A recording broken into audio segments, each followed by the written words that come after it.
Señor Williams, buenas noches. Le escribo para contarle algo que me pesa más que cualquier tonelada que haya arrastrado en mi vida.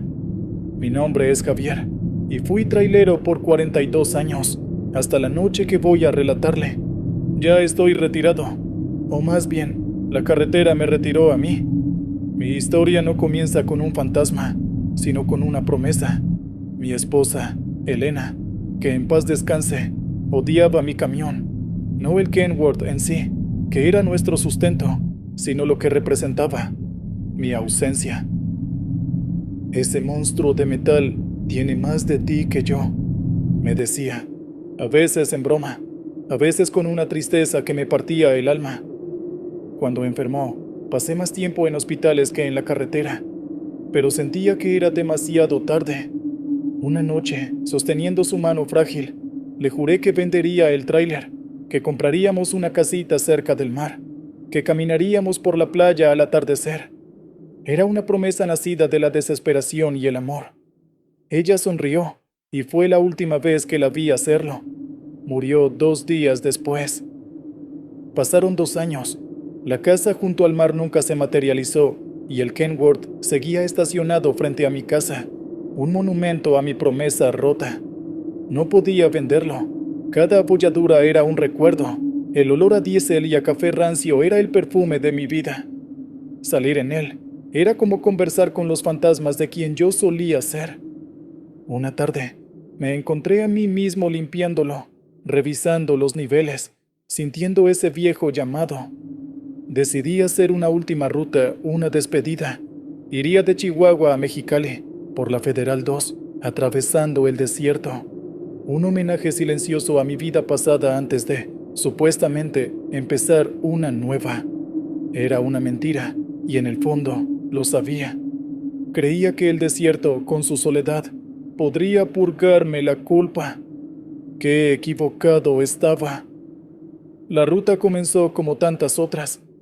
El sol de la tarde caía sobre el desierto de Samalayuca, pintando el cielo de naranjas y violetas. El motor roncaba con una familiaridad reconfortante. En la radio, una estación de rancheras se perdía en la estática. Mi mente, sin embargo, no estaba en el camino. Estaba con Elena, en esa habitación de hospital, reviviendo mi juramento una y otra vez. El peso de mi fracaso era una carga más pesada que las vigas de acero que solía transportar. Sentía su decepción como un frío antinatural en medio del calor del desierto. Fue al anochecer cuando lo vi por primera vez. Las luces del tráiler cortaban la oscuridad absoluta. A lo lejos, en el borde de la carretera, una pequeña figura. Reduje la velocidad, pensando que era un animal, pero al acercarme, vi que era un niño de no más de 6 años, de pie, descalzo sobre el asfalto caliente, vestido con ropas gastadas. Estaba completamente inmóvil, con la cabeza gacha. Mi primer instinto fue de alarma. Un niño solo en medio de la nada. Frené el tráiler unos metros más adelante y bajé, linterna en mano. No había nadie. El desierto era silencio y viento. Pensé que el cansancio, la pena, me estaban jugando una mala pasada. El cerebro hace cosas raras cuando está ahogado en culpa. Volví a la cabina, con el corazón latiendo un poco más rápido de lo normal. Continué manejando, intentando convencerme de que había sido una alucinación. Pero 1 hora después, volví a verlo. Esta vez, estaba sentado en una de esas vallas metálicas de contención, con las piernas colgando. La misma ropa, la misma quietud. Esta vez no me detuve. Apreté el volante, con los nudillos blancos. El sudor frío me recorría la espalda. Es el estrés, Javier. Es la pena, me repetía. Pero la imagen era tan nítida, tan real. El verdadero terror comenzó cerca de la medianoche. La carretera estaba vacía. Un río de asfalto negro bajo un mar de estrellas. Sentí un cambio en la cabina. Un descenso brusco de la temperatura. El vaho de mi aliento se condensó en el aire. Y entonces lo escuché. Un susurro, justo detrás de mí. Sonaba como el llanto ahogado de un niño. Miré por el retrovisor interior, esperando ver el reflejo de mi propia cara aterrorizada. Pero en el asiento del copiloto, donde Elena solía poner sus pies, estaba él, el niño. No me miraba a mí. Tenía la vista fija al frente, sus pequeños ojos reflejando las luces del tablero. No parecía amenazante, solo increíblemente triste. El pánico me paralizó. Quería gritar, frenar en seco, saltar del camión en marcha, pero no podía moverme. Estaba atrapado en una pesadilla lúcida. Conduje así, no sé por cuánto tiempo, con esa presencia helada a mi lado. Mi mente corría a 1000 por hora. ¿Era un espíritu? ¿Un demonio? La personificación de mi propia locura. Entonces, levantó una mano, su dedito apuntando hacia adelante, a la carretera. Su rostro, que hasta ahora había estado en la penumbra, se iluminó brevemente por el reflejo de un poste kilométrico. No tenía facciones claras. Era como una escultura de arcilla a medio terminar, borrosa y cambiante. Pero sus ojos eran los de Elena, llenos de una tristeza infinita, de una pregunta sin voz. En ese instante, lo entendí todo. El niño no era un fantasma cualquiera. Era el fantasma de la vida que no tuvimos. El hijo que nunca concebimos porque yo siempre estaba ausente. La familia que sacrifiqué por el acero y el diésel. Era mi culpa, sentada a mi lado, mirándome con los ojos de mi esposa muerta. Un sollozo se rompió en mi garganta. Perdóname, Elena. Susurré al aire helado de la cabina. Perdóname. El niño no reaccionó. Siguió allí, inmóvil, una condena silenciosa. La carretera empezó a desdibujarse a través de mis lágrimas. Cada kilómetro era una tortura. Finalmente vi las luces de una estación de servicio abandonada, un esqueleto de concreto bajo la luna. Sin pensarlo, giré el volante y metí el tráiler en el terreno baldío. Frené con tanta brusquedad que la carga, que no llevaba, pareció chocar contra la cabina. El motor se apagó y el silencio fue total. El niño seguía ahí. Lentamente me volví hacia él. No puedo más, le dije, como si pudiera entenderme. Ya no puedo seguir cargando esto.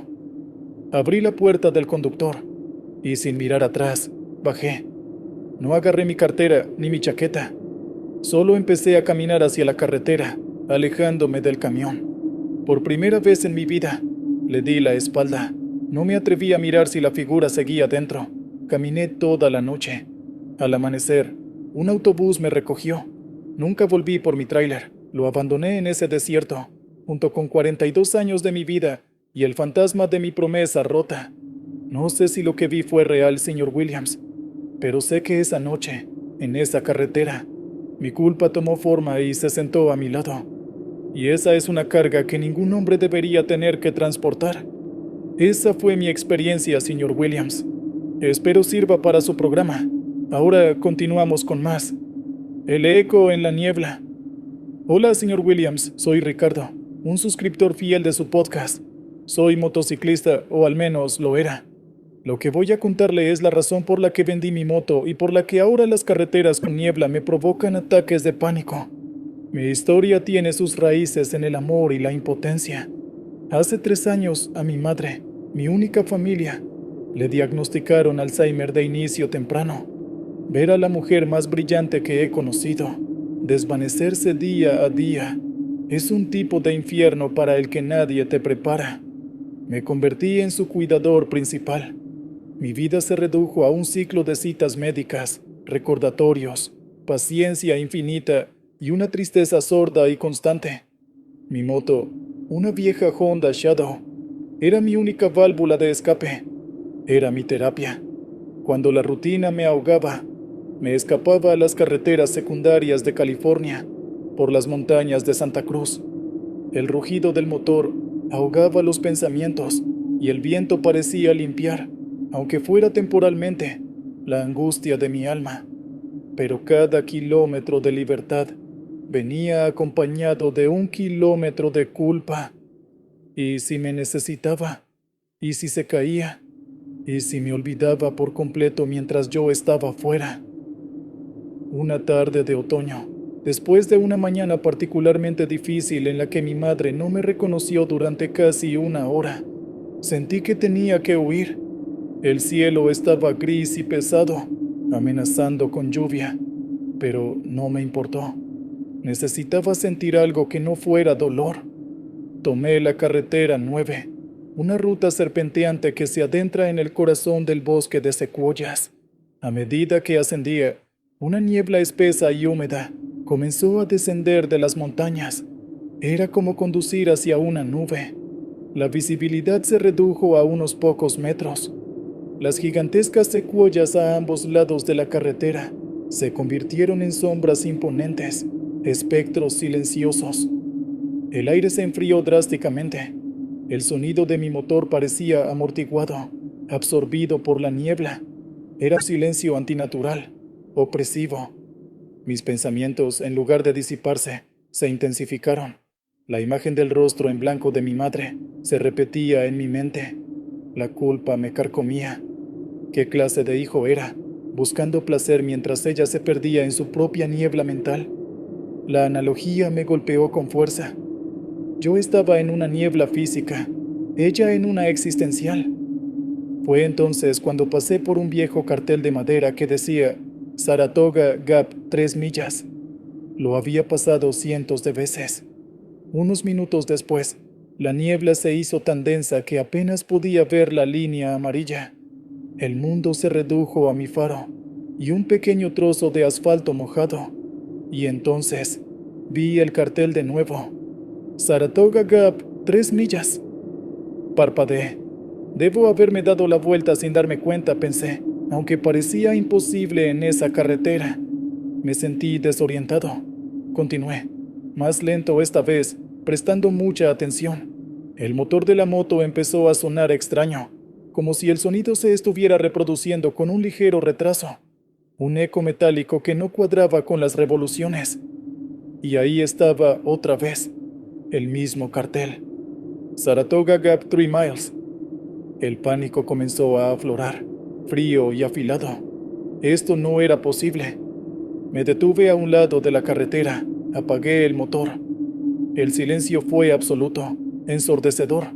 No se oían pájaros ni insectos, ni el goteo del agua de los árboles. Solo mi propia respiración agitada. Saqué mi teléfono. No tenía señal. La pantalla mostraba la hora, 4:15 de la tarde. Lo recordé porque era la hora de la medicación de mi madre. Un nuevo torrente de culpa me inundó. Encendí la moto y decidí dar la vuelta, regresar por donde vine. Conduje durante lo que parecieron 15 minutos, mucho más de lo que debería llevar salir de ese tramo. La niebla no cedía, y para mi horror absoluto, pasé de nuevo junto al mismo cartel. Saratoga Gap 3 millas. Un grito ahogado escapó de mis labios. Estaba atrapado. Estaba en un bucle. El terror se apoderó de mí. Empecé a notar más cosas extrañas. Una roca con una forma peculiar al lado de la carretera. La pasaba una y otra vez. Un árbol caído, con las raíces expuestas como los tentáculos de un kraken. Siempre en el mismo lugar. Pero cada vez que pasaba, los detalles parecían degradarse, como una fotocopia de una fotocopia. El cartel de madera parecía más viejo, la pintura más desconchada. El sonido del motor de mi moto se volvía más distorsionado, como una cinta de casete estirada. Mi mente, torturada por mi situación personal, empezó a hacer conexiones terroríficas.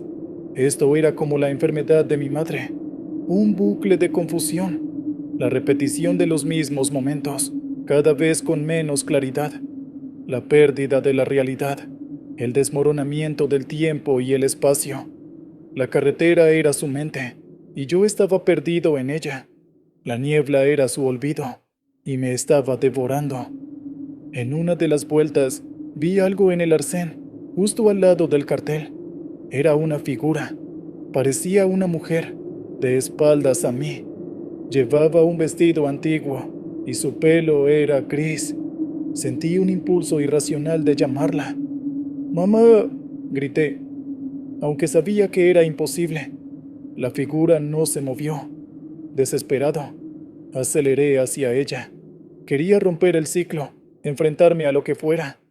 A medida que me acercaba, la figura comenzó a girar, muy lentamente. Su movimiento era antinatural, como el de una marioneta. No quería ver su rostro. Un terror primordial me decía que si veía su rostro, me quedaría atrapado allí para siempre, que vería la misma confusión y el vacío que veía en los ojos de mi madre. Giré el manillar bruscamente, invadiendo el carril contrario para esquivarla. Mi rueda delantera resbaló en las hojas mojadas. La moto se fue de lado. Caí, deslizándome por el asfalto. Todo fue un borrón de dolor y el chirrido del metal. Cuando me detuve, estaba tirado en una zanja. La moto, unos metros más allá, echaba humo. La niebla parecía haberse disipado ligeramente. Me dolía todo el cuerpo. Miré hacia el lugar donde estaba la figura. No había nadie. El cartel tampoco estaba. Me incorporé, cojeando. Saqué mi teléfono. Tenía señal. Y la hora era las 4:17 de la tarde. Solo habían pasado 2 minutos desde que me detuve por primera vez. Pero yo sabía, con una certeza que me helaba los huesos, que había vivido horas en ese bucle infernal. Un coche se detuvo y me ayudó. Tenía una clavícula rota y múltiples contusiones. Cuando le conté al conductor lo del cartel, me miró extrañado. «Amigo», me dijo, «el viejo cartel de Saratoga Gap lo quitaron hace 5 años. Nunca volví a subirme a una moto. A veces, cuando cuido a mi madre y ella me mira sin reconocerme, siento el mismo frío de esa niebla. Siento que estoy de vuelta en esa carretera, atrapado en un eco, en un bucle de un momento que se repite y se degrada, hasta que no queda nada. No sé qué encontré en esa montaña. Quizás un espíritu del lugar, o quizás la propia carretera me mostró un reflejo de mi propio infierno personal. Sea lo que sea, me dejó una cicatriz que no se ve, un eco de terror que resuena en mis noches más oscuras. Y eso es lo que viví. Gracias por el espacio, señor Williams. Sigamos escuchando las historias de la carretera. Reflejos rotos. Buenas noches a todos en Martínez Historias de Horror. Mi nombre es Miguel. Fui infante de marina por 8 años y ahora me gano la vida como trailero de largo recorrido. La gente cree que lo más duro del ejército es el combate. Se equivocan. Lo más duro es vivir con lo que hiciste o con lo que no hiciste cuando el combate termina. Hay una noche en mi pasado, en una provincia lejana cuyo nombre prefiero no recordar, que es la fuente de todas mis pesadillas. Estábamos en una operación de registro casa por casa. Tensión alta, adrenalina por las nubes. En una de las casas, una puerta se abrió de golpe. Vi una sombra, un movimiento rápido. No dudé. Disparé. El protocolo, el entrenamiento, todo se apoderó de mí. Cuando el polvo se asentó, en el suelo no había un insurgente. Había una mujer joven, desarmada, que solo se había asustado. Murió antes de que pudiera intentar hacer nada. La investigación oficial me exculpó. Fuego justificado en zona de combate. Pero yo sé lo que vi. Vi el terror en sus ojos en el último segundo. Ese recuerdo es mi pasajero fantasma, el que nunca se baja del camión. Para lidiar con esto, elegí la soledad de la carretera, conducir por las vastas y vacías autopistas de Estados Unidos, especialmente por el suroeste. Me daba una sensación de penitencia. El desierto de Arizona, con su belleza brutal y su silencio, parecía el lugar perfecto para enterrar mis demonios. Hace un año, estaba en una de esas rutas, llevando una carga de componentes electrónicos de Nogales a Phoenix. Era una noche sin luna, de esas en las que el asfalto se funde con el horizonte. Mi mente, como de costumbre, estaba a miles de kilómetros de distancia, en aquel callejón polvoriento. Revivía la escena una y otra vez. El olor a pólvora, el grito ahogado, el peso de mi rifle, El estrés postraumático no es como en las películas. Es un desgaste lento, una erosión del alma, te vuelve paranoico. Ves amenazas donde no las hay. Empiezas a dudar de tus propios sentidos. Yo estaba en ese punto, atrapado entre el pasado y un presente que se sentía irreal. Decidí parar en un área de descanso. Era una de esas paradas mínimas, solo un aparcamiento para camiones y un pequeño edificio de baños, todo bañado por la luz anaranjada y enfermiza de un par de farolas. Estacioné mi Peterbilt al final de la fila, lejos de los otros 2 camiones que estaban allí. Necesitaba estirar las piernas y echarme agua en la cara. El aire era frío y seco. El silencio era casi total, roto solo por el zumbido de los motores en ralentí. Mientras caminaba hacia los baños, tuve la clásica sensación, la de ser observado. Me detuve y escruté la oscuridad más allá de las luces. Nada, solo arbustos y la silueta de los cactus saguaro como centinelas silenciosos. «Es tu cabeza, Miguel», me dije. «Siempre es tu cabeza». Entré al baño. El lugar estaba sucio, con grafitis en las paredes y un olor a desinfectante y orina. Me miré al espejo. El rostro que me devolvió la mirada estaba demacrado, con ojeras profundas. No me reconocí del todo. Fue al salir cuando la escuché por primera vez. Un llanto, un lamento de mujer, suave, pero cargado de una angustia tan profunda que me heló la sangre. Venía de la oscuridad, del lado del desierto. Mi primer pensamiento, mi instinto entrenado, fue que era una trampa, una emboscada. Así operaban a veces los insurgentes. Usaban a mujeres y niños como cebo. Me quedé inmóvil, pegado a la pared del edificio, intentando localizar el origen del sonido. El llanto continuaba, intermitente, llevado por el viento. Me asomé con cautela. No vi a nadie. El sonido parecía venir de todas partes y de ninguna. Mi corazón latía con fuerza contra mis costillas. Era el mismo ritmo que sentí aquella noche. La mano me sudaba, como si estuviera empuñando un rifle en lugar de las llaves del camión. Regresé a mi cabina, cerrando la puerta con seguro. El llanto cesó. Me senté en el asiento del conductor, respirando hondo, tratando de calmarme. Paranoia, me repetí. Solo es la culpa que te hace oír cosas. Intenté dormir, pero fue inútil. Cada vez que cerraba los ojos, veía el rostro de la mujer que maté. Y entonces, el llanto comenzó de nuevo, esta vez mucho más cerca, justo fuera de mi ventana. Miré por el espejo retrovisor lateral, y la vi. Era una figura femenina, envuelta en lo que parecía un chal oscuro. Estaba de pie junto a mi depósito de combustible. Su rostro estaba oculto por la sombra y el cabello, pero su cuerpo se convulsionaba con cada sollozo. Mi sangre se convirtió en hielo. ¿Era real? ¿Una mujer en apuros? ¿O era ella? Mi mente se fracturó. Una parte de mí, el soldado, gritaba que era una amenaza. La otra parte, el hombre culpable, gritaba que era un fantasma venido a cobrar su deuda. Golpeé la ventanilla. «Oiga, ¿necesita ayuda?» La figura no reaccionó. Siguió llorando, un sonido que me desgarraba por dentro. Agarré mi linterna más potente, la que tiene función estroboscópica.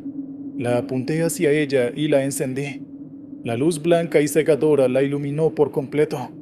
Y entonces grité. No era un fantasma, no era una mujer real, era una mezcla de ambas cosas. Su rostro era de la mujer que maté, pero estaba roto, como un espejo hecho añicos. Múltiples ojos llorosos, una boca que se repetía en un eco de dolor. La imagen parpadeaba, se distorsionaba, como una mala señal de televisión. Un segundo era la mujer de mi pasado, al siguiente una anciana decrépita, al siguiente una versión monstruosa de mi propia madre. Y todos sus ojos, todos esos reflejos rotos, me miraban a mí, con acusación, con odio. El pánico me consumió. Arranqué el motor con un rugido que hizo temblar la cabina. Metí la marcha y pisé el acelerador a fondo, sin importarme nada. El tráiler se sacudió y salió disparado del aparcamiento. casi chocando con una de las farolas. No miré atrás. Conduje como un loco, con la imagen de esa cara fracturada grabada en mi retina. No paré hasta que el sol empezó a salir, tiñendo el cielo del desierto. Me detuve en una gasolinera concurrida, temblando de pies a cabeza. Bajé del camión y, casi por instinto, miré mis espejos retrovisores.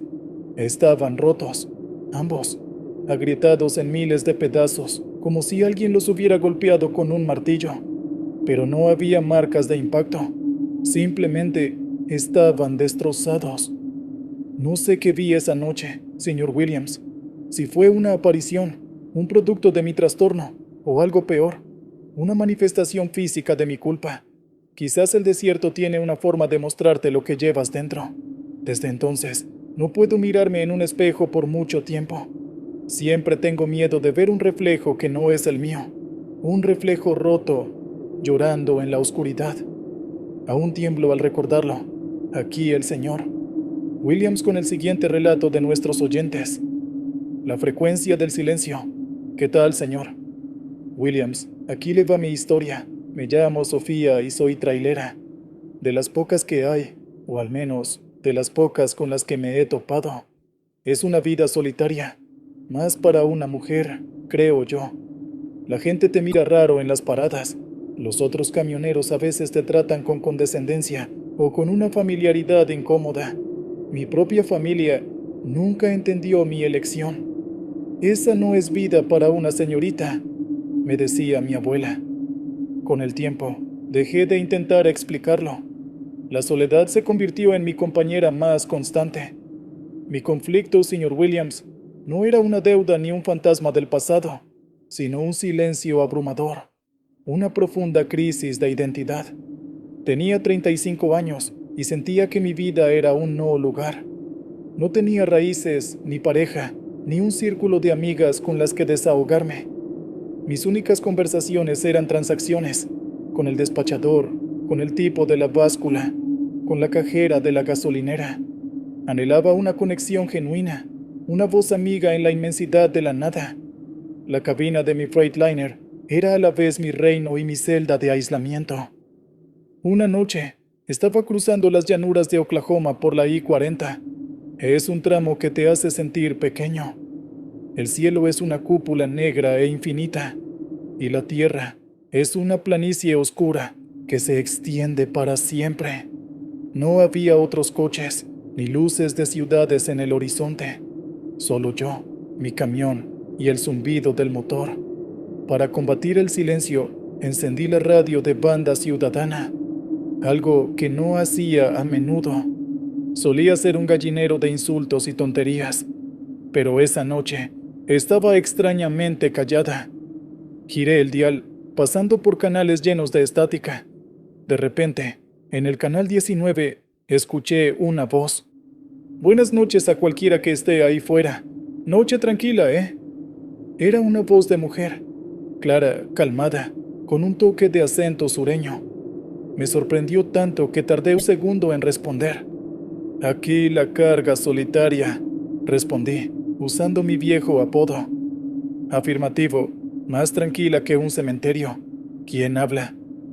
Puedes llamarme Nightingale, respondió ella. Bonito nombre, carga solitaria. ¿Qué transportas? Y así empezamos a hablar. Fue un alivio, como encontrar un oasis en el desierto. Nightingale era inteligente, divertida. Hablamos de todo y de nada, de las peores carreteras, de los mejores cafés de carretera, de las cargas más extrañas. Tenía un conocimiento enciclopédico del mundo del transporte. Me sentí comprendida por primera vez en años. Parecía conocer la soledad de la que yo huía.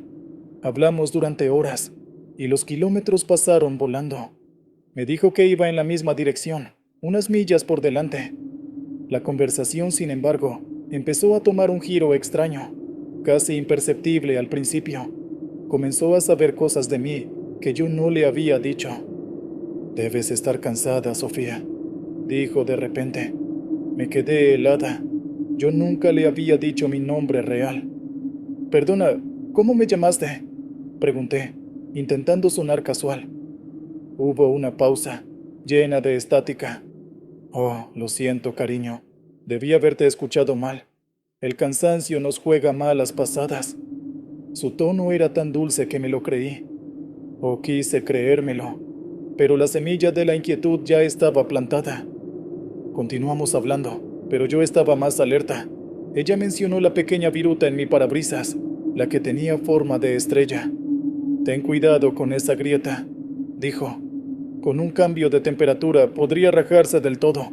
Ahora el pánico era innegable. ¿Cómo podía saber eso? ¿Estaba tan cerca que podía ver mi camión en la oscuridad? Apagué las luces interiores de la cabina, escrutando la negrura a mi alrededor. No veía ningún otro tráiler, ni delante ni detrás. Nightingale, ¿dónde estás exactamente? No te veo las luces, pregunté, mi voz un poco temblorosa. Estoy aquí, Sofía. Siempre he estado aquí, respondió su voz, y esta vez había perdido toda su calidez. Sonaba metálica, hueca, como un eco en un pozo profundo. Sé que estás sola. Sé que tu abuela nunca te perdonó por no casarte. Sé que lloraste en tu cumpleaños número 30 en una parada de camiones en Nuevo México. Cada palabra era un puñetazo en el estómago. Eran detalles íntimos, secretos vergonzosos que nunca le había contado a nadie. ¿Quién eres?, grité al micrófono, con lágrimas de miedo y rabia en los ojos. La risa que salió de la radio no era humana. Era una cacofonía de estática y susurros, un sonido que arañaba los oídos. Soy la voz en el silencio, Sofía. Soy la compañía de los solitarios. Me alimento de la necesidad. Me llamaste cuando encendiste la radio, y yo respondí. Apagué la radio de un manotazo, pero la voz no se detuvo. Ahora salía de los altavoces de la radio musical, que estaba apagada. No puedes apagarme tan fácilmente, susurró la voz, ahora directamente en mi oído, como si estuviera sentada a mi lado. Me dejaste entrar. Anhelabas tanto una amiga, y aquí estoy. El terror puro me hizo pisar el acelerador. Quería huir, pero ¿de qué? ¿De una frecuencia de radio? ¿De una voz en mi cabeza? La voz continuó, describiendo mis miedos más profundos, mis inseguridades. Era una tortura psicológica. Me sentía desnuda, violada en lo más profundo de mi ser. Vi un cartel de salida y, sin pensarlo, me desvié de la autopista, metiéndome en una carretera rural oscura. Necesitaba cambiar algo, romper el patrón. La voz se rió. No importa a dónde vayas, el silencio siempre estará ahí, y yo estaré en él. De repente, el motor del camión empezó a fallar. Las luces del tablero parpadearon y se apagaron. El motor se ahogó y murió. El camión se detuvo en medio de la nada, en una oscuridad total. El silencio fue absoluto, y en ese silencio, la voz era más fuerte que nunca, susurrando desde cada rincón oscuro de la cabina. Cerré los ojos, me tapé los oídos, empecé a rezar, a cantar, cualquier cosa para no escucharla.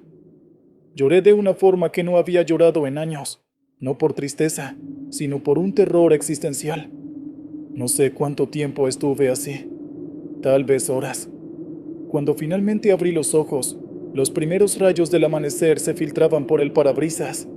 El silencio era real esta vez. La presencia se había ido.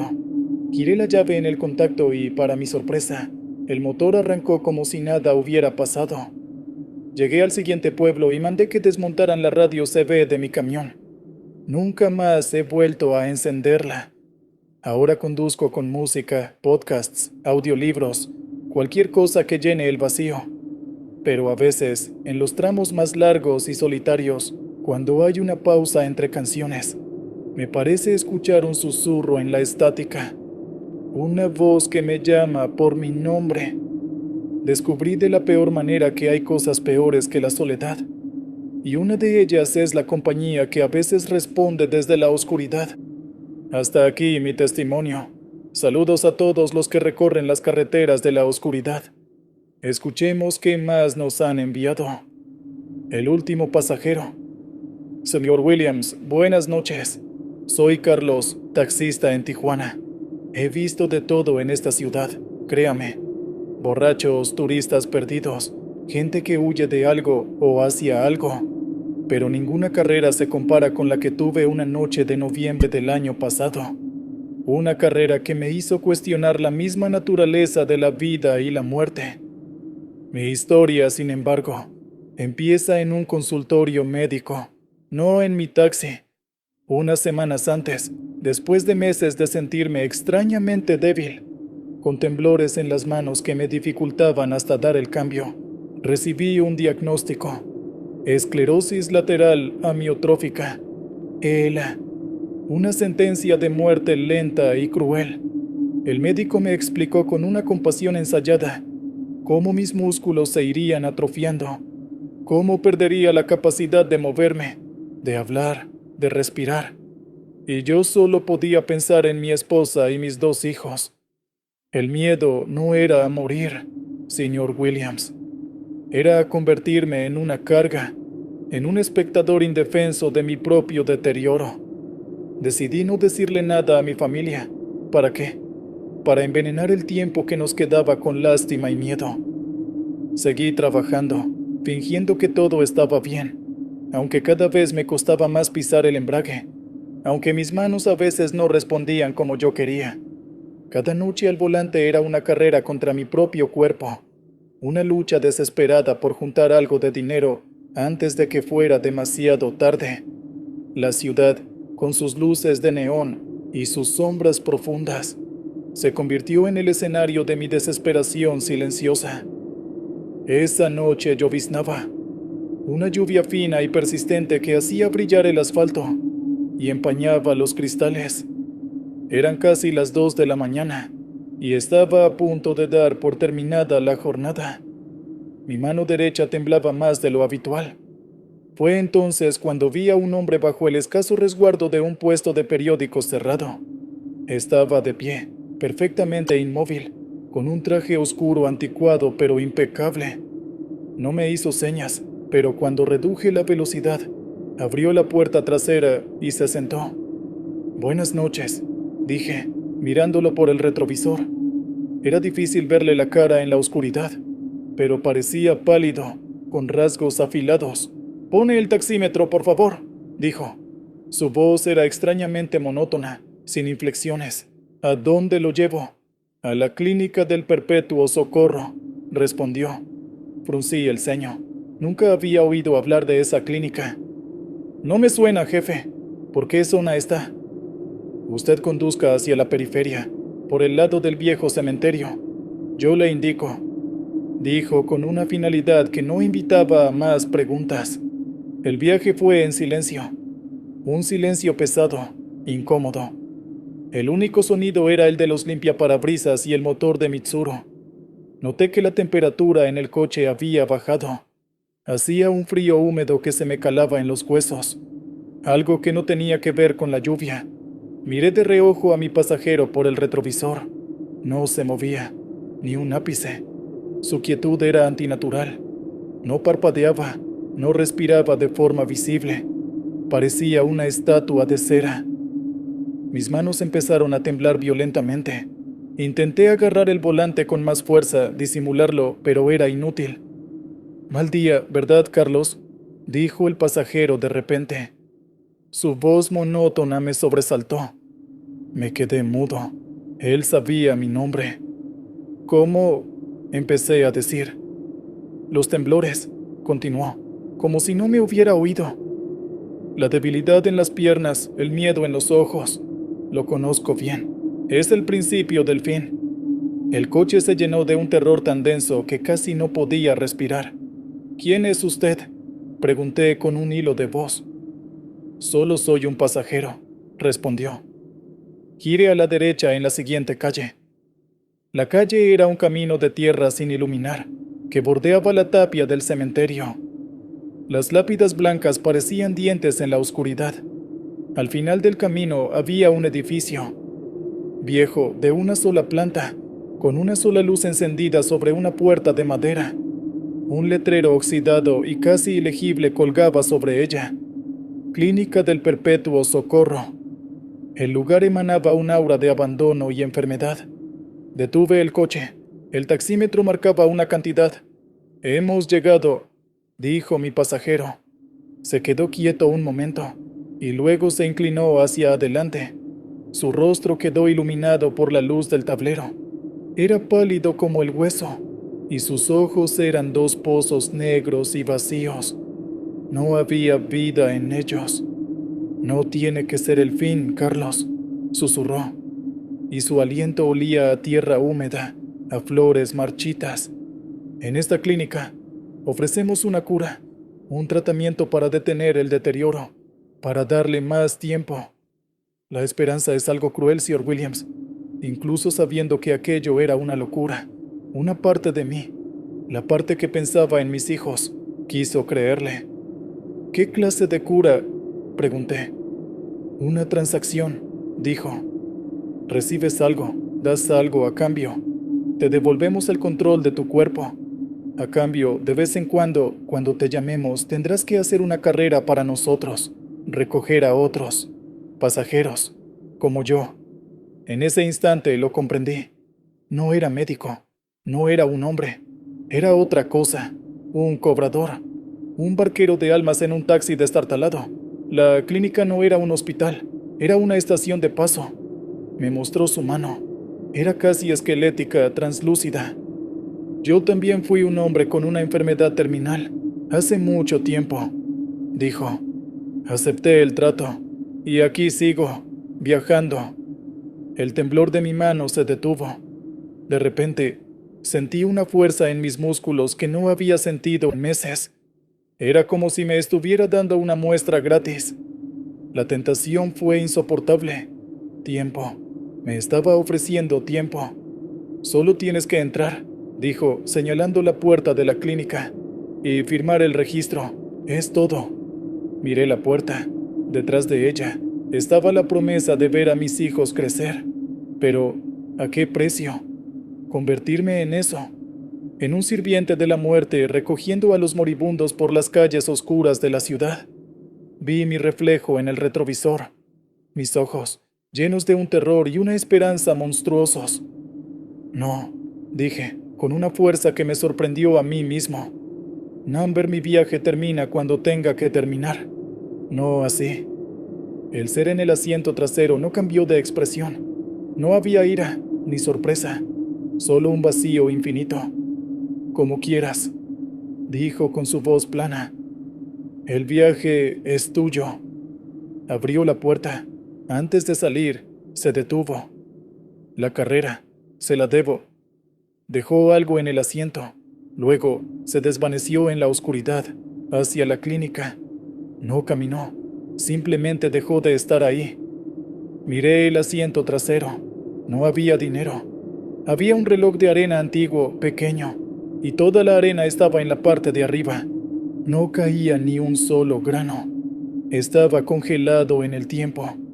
Arranqué el coche y salí de allí como alma que lleva el diablo.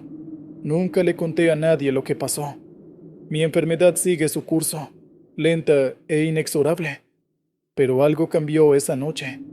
El miedo se fue. Acepté mi destino. A veces, cuando el dolor es fuerte, miro el pequeño reloj de arena que guardo en mi mesita de noche. La arena sigue sin caer, y me pregunto si tomé la decisión correcta. Y rezo para nunca volver a escuchar a alguien pedir que lo lleve a la clínica del perpetuo socorro. Espero que mi relato les haya puesto los pelos de punta. Continuamos con la siguiente historia en Martínez.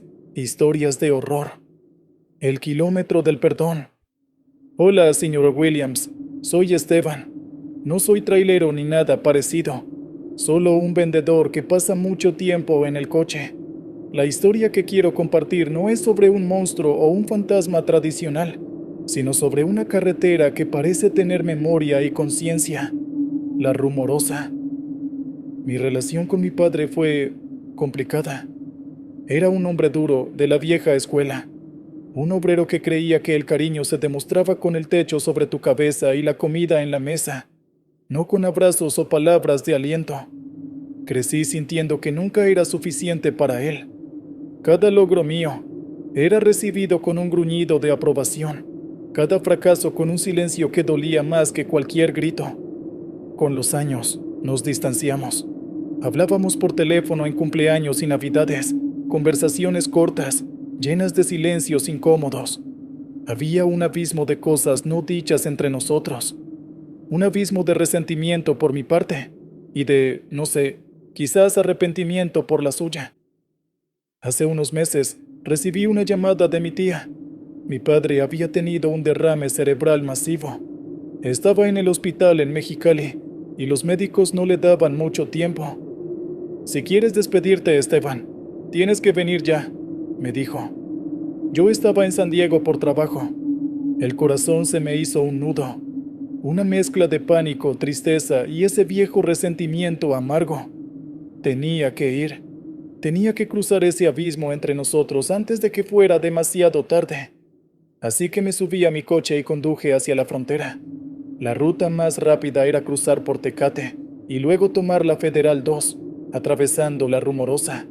Siempre había escuchado las leyendas sobre esa carretera, que está construida sobre un cementerio indio, que los fantasmas de los que han muerto en sus curvas peligrosas todavía vagan por allí, que la propia montaña te pone a prueba. Siempre las consideré simples cuentos para asustar a los turistas. Entré a la zona de la autopista al atardecer. El paisaje es espectacular y aterrador. Rocas gigantescas, apiladas unas sobre otras, como si un gigante las hubiera dejado caer. El viento soplaba con fuerza, meciendo el coche. A medida que ascendía, mis pensamientos se volvían más oscuros. Recordaba todas las veces que mi padre me había hecho sentir pequeño, todas las palabras duras, todas las ausencias, y me sentía culpable por pensar en eso mientras él agonizaba. Era una tormenta de emociones, tan caótica como el paisaje que me rodeaba. La noche cayó rápidamente. La Rumorosa se volvió una bestia de asfalto y oscuridad, salpicada por los ocasionales ojos de gato en el suelo. Iba en el tramo de subida, con el motor forzándose en las curvas cerradas. Fue en una de esas curvas cuando lo vi. A un lado de la carretera, de pie junto a una roca, había un hombre. Su silueta era inconfundible. Era mi padre, pero no el anciano frágil que imaginaba en una cama de hospital. Era mi padre como lo recordaba de mi niñez, fuerte, con su camisa de trabajo, mirándome pasar. No había expresión en su rostro, solo una presencia inmóvil. Frené instintivamente. Miré por el retrovisor. No había nadie. Mi corazón se desbocó. Es el estrés, Esteban. Es la falta de sueño, me dije. Pero la imagen había sido demasiado clara. Seguí conduciendo, con las manos aferradas al volante. Unos kilómetros más adelante, en otra curva, lo vi de nuevo. Esta vez era más joven, como en las viejas fotos que mi madre guardaba. Estaba sentado en una roca, con la cabeza entre las manos, la viva imagen de la desesperación. El pánico empezó a dar paso a una extraña sensación de irrealidad. La carretera parecía estar jugando conmigo, proyectando mis propios recuerdos y miedos en las rocas. ¿O era algo más? Empecé a notar otros detalles extraños. Un camión de carga antiguo, de los años 60, me rebasó a una velocidad imposible para su modelo. Dentro, no pude ver al conductor. Las señales de kilometraje parecían cambiar. Los números se volvían borrosos. El clímax de esta locura llegó en el punto más alto, cerca del mirador. La niebla empezó a bajar, espesa y fría. Delante de mí, las luces traseras de un coche aparecieron de la nada. Iba muy lento. Me pegué detrás de él, usando sus luces como guía. Era un viejo Valiant del mismo modelo y color que mi padre tuvo durante años. El coche que usaba para ir al trabajo. El coche en el que nunca me llevó de paseo. Seguía ese coche fantasma durante lo que pareció una eternidad. La radio empezó a emitir estática, y entre los chasquidos, juraría que escuché fragmentos de canciones que mi padre solía tararear.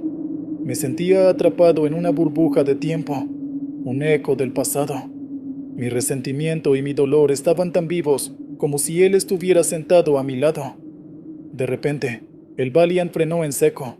Di un volantazo para no chocar, y mi coche derrapó, quedando cruzado en la carretera. El motor se apagó. El Valiant se había ido. Había desaparecido en la niebla. Estaba solo, en un silencio absoluto. Y entonces, la puerta del copiloto de mi coche se abrió. No entró nadie, pero sentí una presencia, una sensación de peso en el asiento, y el olor, el inconfundible olor a tabaco y jabón sote que siempre asocié con mi padre. No me atreví a mirar, solo miraba al frente, a la niebla, temblando. Nunca supe cómo decirlo, dijo una voz en mi cabeza. No fue un sonido, fue un pensamiento, una idea implantada, pero era su voz. Siempre estuve orgulloso de ti, hijo, pero el orgullo es un veneno. Te hace callar cuando deberías hablar. Las lágrimas corrían por mi rostro. Toda la rabia, todo el resentimiento acumulado durante años se desmoronó. Yo solo quería que me lo dijeras, papá. Susurré en la cabina vacía. Solo una vez. Lo sé, respondió la voz en mi mente. Por eso me detuve aquí, en este lugar. Este fue el kilómetro de mi mayor arrepentimiento. La niebla se disipó por un instante y pude ver la señal a mi lado. Kilómetro 54. Aquí fue donde tu madre me dijo que estaba embarazada de ti. Yo me asusté. Le dije cosas horribles, que no estaba listo, que sería una carga. Tardé una semana en pedirle perdón y toda una vida en perdonarme a mí mismo. Esa revelación me golpeó con la fuerza de un golpe físico. Nunca supe esa historia. Comprendí el origen de su distancia, de su dureza. No era hacia mí, era hacia él mismo. La presencia se desvaneció, llevándose el frío y el olor a tabaco. Giré la llave y el coche arrancó. Conduje el resto del camino a Mexicali en una especie de trance. Cuando llegué al hospital, mi tía me recibió con los ojos llorosos. «Llegaste tarde, mijo», me dijo. «Falleció hace como una hora». No lloré. Ya no tenía lágrimas. Entré a la habitación. Vi su rostro tranquilo en la cama. No sentí rabia ni resentimiento, solo una profunda y extraña paz. Le di un beso en la frente y le susurré: «Yo también te perdono, papá». No sé qué pasó en la Rumorosa, si fue mi mente, torturada por la culpa y la pena, o si esa montaña realmente guarda los ecos de nuestras vidas, dándonos una última oportunidad para la redención en el kilómetro exacto donde más la necesitamos. Pero sé que en esa carretera tuve la conversación con mi padre que nunca tuvimos en vida, y eso, de alguna manera, me salvó a mí también. Señor Williams, buenas noches. Le escribo esta noche porque el silencio se ha vuelto demasiado pesado y necesito que alguien, quien sea, escuche lo que me pasó. Mi nombre es Javier y he sido trailero por casi 20 años, recorriendo las venas de asfalto de México de punta a punta. Siempre he pensado que el verdadero terror no está en los fantasmas que se aparecen, sino en los que uno lleva dentro, sentados a tu lado en la cabina, kilómetro tras kilómetro. Mi fantasma personal nació en una noche de lluvia torrencial hace 5 años, en la carretera de Cuota a Querétaro. Mi conflicto, como usted pide que contemos, no es de deudas ni de infidelidades, aunque por poco me cuesta mi matrimonio. Es una culpa, una mancha de aceite en el alma que no se quita con nada.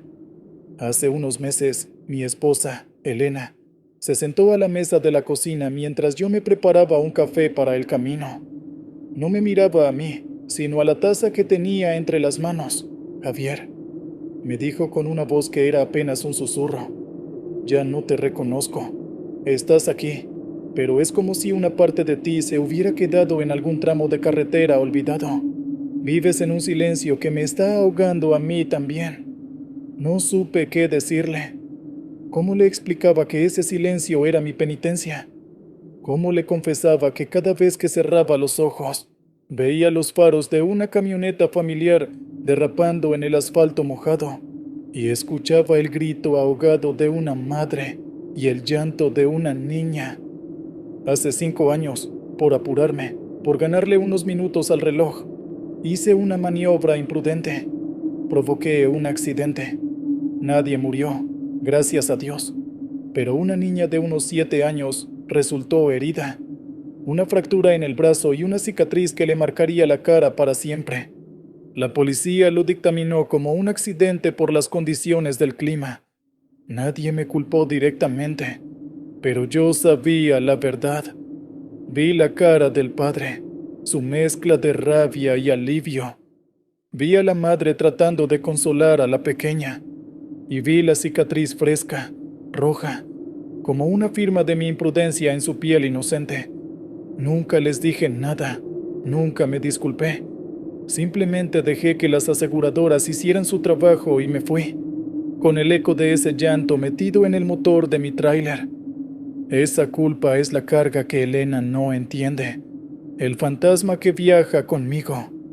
La noche en que todo se torció de verdad, yo iba por la carretera Federal 40, el famoso espinazo del diablo, pero en el tramo que cruza el desierto entre Torreón y Saltillo. Era una de esas noches de verano en Coahuila, donde el calor no cede ni a las 3 de la mañana. El aire era tan denso y caliente que parecía que podías masticarlo. El motor del Kenworth zumbaba su canción monótona, una nana que te arrulla hacia la locura si la escuchas demasiado tiempo. Yo llevaba una carga de electrónicos hacia Monterrey, y mi mente, como siempre, estaba a la deriva en el recuerdo de aquel accidente. Pensaba en Elena, en su soledad, en mi cobardía. La radio solo captaba estática, un siseo que a veces, solo a veces, se moldeaba en algo que parecía una risa infantil, tan débil que era fácil descartarla como un truco de mi cerebro cansado. Las luces del tráiler cortaban la oscuridad como un bisturí, revelando solo un pedazo de asfalto gris y desierto a ambos lados. Fue entonces cuando la vi, a lo lejos, una figura solitaria en el acotamiento. A medida que me acercaba, distinguía a una mujer. Llevaba un vestido sencillo y tenía un rebozo sobre la cabeza. A su lado, de la mano, había una niña pequeña. Detenerse está prohibido por la empresa. Es un riesgo enorme. Te pueden asaltar, te pueden matar. Mi manual de supervivencia gritaba que siguiera de largo, que pisara el acelerador. Pero mi culpa, ese pasajero silencioso, me susurró al oído. Era una mujer con una niña, en medio de la nada. ¿Y si su coche se había descompuesto? ¿Y si necesitaban ayuda? Era mi oportunidad. Pensé en un instante de estúpida redención, de hacer lo correcto. Frené el monstruo de acero con un chirrido que protestó en la quietud del desierto. La puerta del copiloto se abrió con un quejido neumático. La mujer se acercó, su rostro oculto por la sombra del rebozo. ¿A dónde va, buena mujer?, pregunté, tratando de sonar calmado. Adelante, no más, dijo con una voz suave, casi sin aliento. Al cruce de San Pedro. ¿Nos da un aventón? Miré a la niña. Estaba quieta, callada, agarrada a la falda de su madre. No podía verle bien la cara. Algo en mí me decía que cerrara la puerta y me largara, pero la imagen de la otra niña, la de la cicatriz, se superpuso en mi mente. Asentí. Súbanse, pero rápido. La mujer subió a la cabina, seguida por la niña, que se sentó entre nosotros. El interior se llenó de un olor extraño, como a tierra mojada y a ozono. El olor que precede a una tormenta, aunque el cielo estaba despejado y lleno de estrellas. La madre nunca se quitó el rebozo. La niña era lo más inquietante. No se movía, no hacía ruido. Solo estaba ahí, un bulto pequeño y tenso. Sus ojos, 2 pozos oscuros en la penumbra de la cabina, estaban fijos en mí. No parpadeaban. Gracias, señor, dijo la mujer. Dios se lo ha de pagar. No cualquiera se detiene. No hay de qué, respondí, metiendo la velocidad. Es peligroso estar aquí a estas horas. A veces no queda de otra, replicó ella. A veces hay deudas que pagar. Su frase me cayó como una piedra en el estómago. Seguimos en silencio por varios kilómetros. El zumbido del motor parecía más fuerte, la estática de la radio más insistente. Yo intentaba no mirar a la niña, pero sentía su mirada clavada en mi sien. Era una presión física, un juicio silencioso que me erizaba la piel. Mi hija es muy tímida, dijo la madre de repente, como si leyera mi pensamiento. No habla mucho desde el accidente. El corazón me dio un vuelco. ¿Accidente?, logré preguntar. Sí, continuó, su voz plana, sin emoción. Un hombre con prisa, un hombre que no se detuvo a ver el daño que había hecho. Solo se fue. El aire en la cabina se volvió helado. El sudor me corría por la espalda, pero sentía un frío de ultratumba. Mis manos se aferraban al volante con tanta fuerza que mis nudillos estaban blancos. Quería mirar a la niña, pero el terror me lo impedía. Sabía lo que iba a ver. Sabía que si giraba la cabeza, mi mundo se vendría abajo. Ya casi llegamos, dijo la madre. Ahí donde ve a las 3 cruces, en el cruce de caminos. Ahí nos bajamos. Vi el desvío a lo lejos, un camino de tierra que se perdía en la negrura, marcado efectivamente por 3 cruces de madera carcomida. Frené de nuevo. El silencio era total. El motor parecía haberse callado. Abrí la puerta. Gracias de nuevo, señor, dijo la mujer. Bajó y luego ayudó a la niña a bajar. Se quedaron paradas junto a la puerta, mirándome. Que les vaya bien, dije, mi voz un hilo tembloroso. Fue entonces cuando la madre se echó el rebozo hacia atrás. Su rostro no era un rostro, era una calavera descarnada, con las cuencas vacías que parecían absorber la luz de la cabina. Y la niña levantó la cara hacia mí. La luz de la luna le dio de lleno, y ahí estaba, una cicatriz delgada y plateada que le corría desde la ceja hasta la comisura de los labios. La misma cicatriz, y por primera vez sonrió. Fue una sonrisa sin alegría, una mueca terrible que mostraba unos dientes que no eran de este mundo. Cerré la puerta de un golpe y pisé el acelerador a fondo. El tráiler rugió y salió disparado, levantando una nube de polvo. No me atreví a mirar por el espejo retrovisor hasta que estuve a 1 kilómetro de distancia. Cuando lo hice, no había nada, ni la mujer, ni la niña, ni las cruces. Solo la carretera vacía y el desierto interminable. Llegué a Monterrey al amanecer, con los nervios destrozados. No le he contado esto a nadie, ni a Elena. No sé si fueron fantasmas, si fue el diablo, o si fue mi propia culpa que tomó forma en la soledad del desierto. Pero algo cambió en mí esa noche. La carga que llevo ya no es silenciosa. A veces, cuando voy manejando en la noche, la escucho reír en el asiento del copiloto. Esa fue mi experiencia, señor Williams. Espero sirva para su programa. Ahora, continuamos con más. El eco en la niebla. Hola, señor Williams, soy Ricardo, un suscriptor de su podcast desde hace mucho tiempo y un hermano de la carretera, pero de 2 ruedas. Le escribo desde Asheville, Carolina del Norte. Lo que voy a contarle me pasó hace 1 año, pero la niebla de esa noche todavía se me mete en los huesos de vez en cuando. Ser motociclista es vivir con un pie en la libertad y otro en la tumba. Es una verdad que conocemos bien. Para mí, esa verdad se volvió demasiado literal. Mi historia, mi verdadero terror, comenzó con la pérdida de mi hermano pequeño, Daniel. Él también era un apasionado de las motos, una pasión que yo le contagié. Para su 21º cumpleaños, junté todos mis ahorros y le regalé una Indian Scout Bobber negra, una belleza de moto. Era su sueño. Recuerdo la última vez que rodamos juntos por la Blue Ridge Parkway, una tarde de otoño perfecta. El sol doraba las hojas de los árboles y el aire era fresco y limpio. Nos detuvimos en un mirador, con la vista de las montañas Apalaches extendiéndose como un mar arrugado. Gracias, Ricky, me dijo, con esa sonrisa suya que era pura luz. Esta moto no es solo una máquina, es libertad, es el futuro. Hablamos de nuestros planes, de los viajes que haríamos, de la vida que se abría ante nosotros. 2 semanas después, en esa misma carretera, un conductor distraído se pasó una señal de alto. Daniel murió en el acto.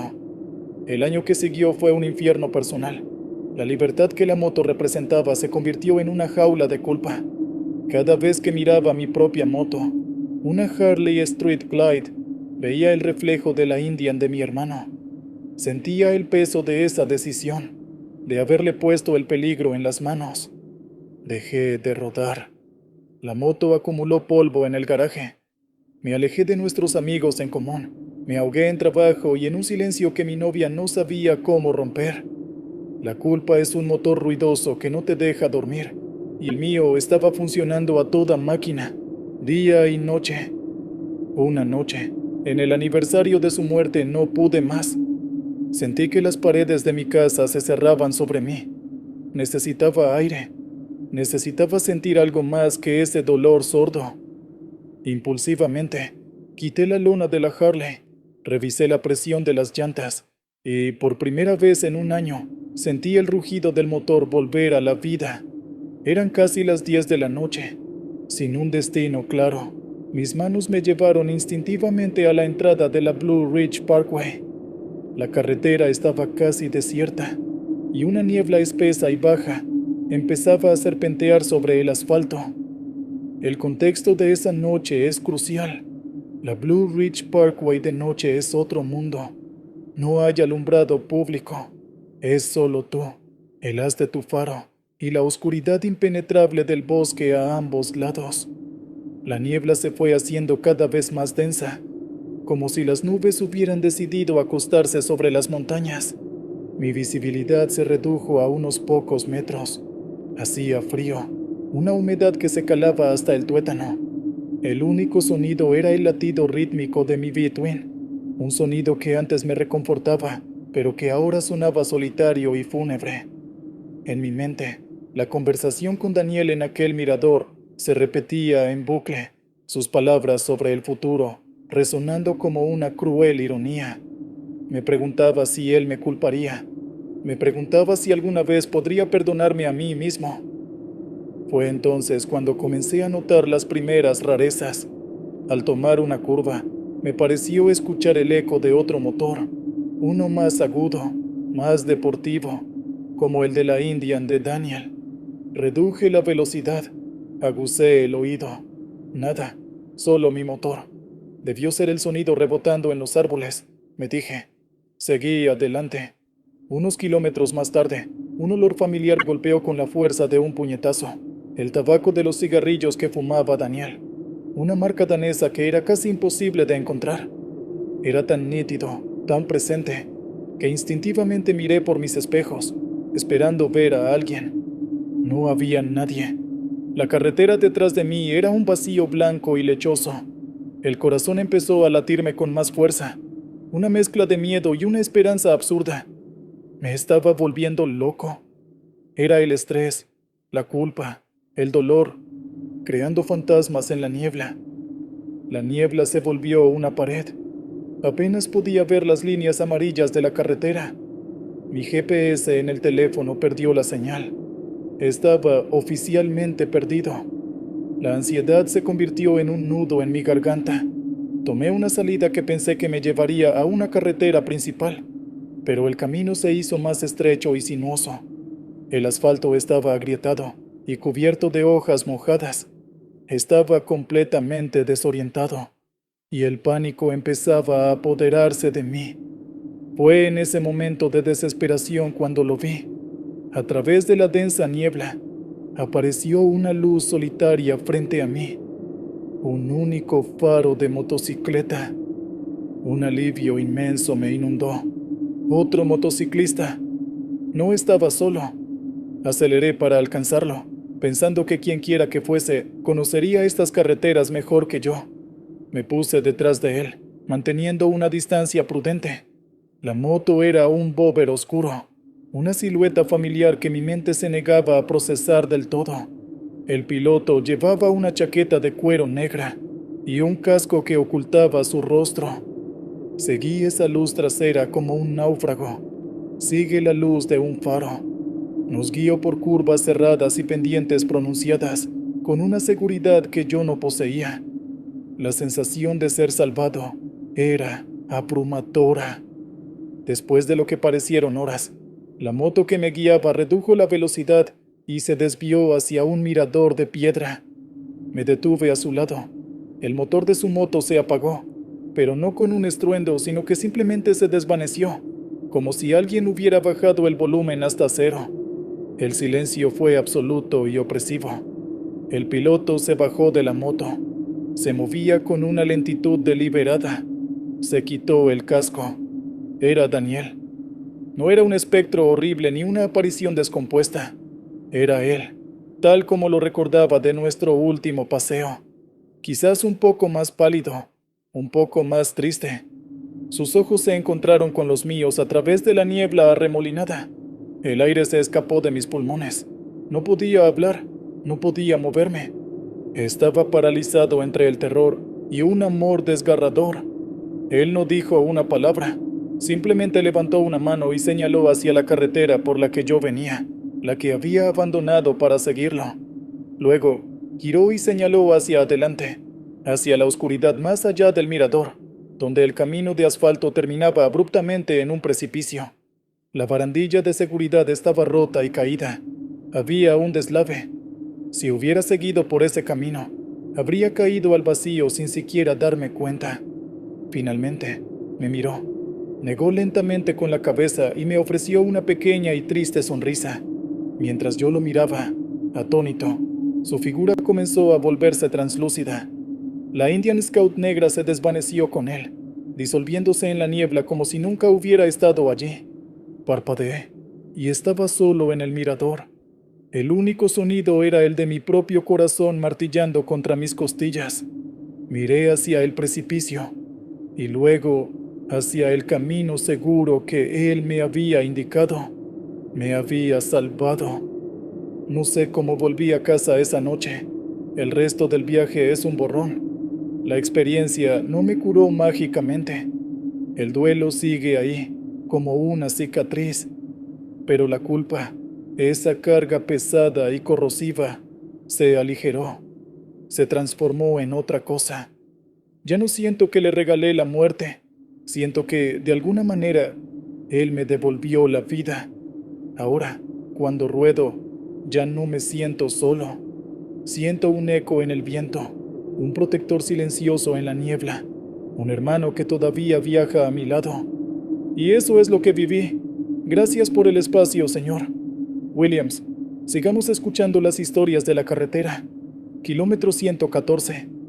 Buenas noches a todos en Martínez Historias de Horror. Mi nombre es Ismael Morales. Aunque en mis 22 años de servicio en el ejército mexicano, todos me conocían como Sargento Morales. Ahora estoy retirado, o más bien, me retiraron.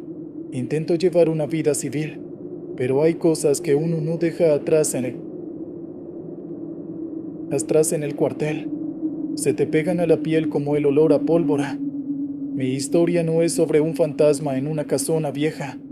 Es sobre cómo el desierto de Texas me mostró que mis demonios personales podían tomar forma y caminar.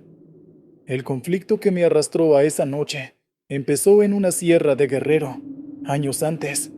Caímos en una emboscada. Fuego de todos lados, el caos, los gritos. Tomé decisiones en segundos. Decisiones que le costaron la vida a 3 de mis hombres, chamacos de 19, 20 años. El informe oficial me exoneró. Acciones bajo fuego enemigo, lo llamaron. Pero en el silencio de la noche, yo soy el juez y el verdugo. Sus caras me visitan en sueños. Eso me dejó un regalo envenenado. Un caso galopante de trastorno de estrés postraumático. Hipervigilancia, paranoia. La sensación constante de que una amenaza invisible me acecha en cada esquina. Hace poco, intenté ir a terapia. El psicólogo, un buen tipo con cara de no haber visto un día de combate en su vida, me pedía que verbalizara mis ansiedades. ¿Cómo le explicas a alguien así el olor del aire antes de que silben las balas? ¿Cómo describes la certeza absoluta de que alguien te está observando desde las sombras, incluso en un centro comercial a plena luz del día. Me rendí. La terapia no era para mí. Conseguí trabajo en una empresa de seguridad privada en El Paso, Texas. Ironías de la vida. Mi último trabajo consistía en transportar equipo electrónico de alto valor en un camión blindado. Era un trabajo solitario, perfecto para alguien que no confía en nadie. La anécdota que lo enmarca todo fue precisamente esa última asignación. El jefe me dio las llaves y una palmada en la espalda. Es una ruta tranquila, Morales. Puro derecho por la Interestatal 10 hasta San Antonio. No verás ni un alma. Esa frase, no verás ni un alma, se quedó rebotando en mi cabeza. Para mí, nunca estaba solo. La ruta era, como dijo mi jefe, desoladora. La I-10 de noche en el oeste de Texas es un océano de asfalto en un mar de nada. A ambos lados, kilómetros y kilómetros de matorrales, chaparral y esa oscuridad profunda y primigenia que solo se encuentra lejos de las ciudades. La luna era una astilla de plata, insuficiente para revelar los secretos que guardaba el paisaje. Llevaba unas 3 horas de viaje. El motor del camión blindado era un rumor constante y tranquilizador. Mi mente, sin embargo, estaba en alerta máxima. Mis ojos barrían la carretera y los costados, buscando amenazas que no existían. O eso creía yo. Las primeras señales fueron sutiles, fáciles de ignorar para una mente sana. Figuras altas y delgadas en el límite de mis faros, justo donde la luz se funde con la oscuridad.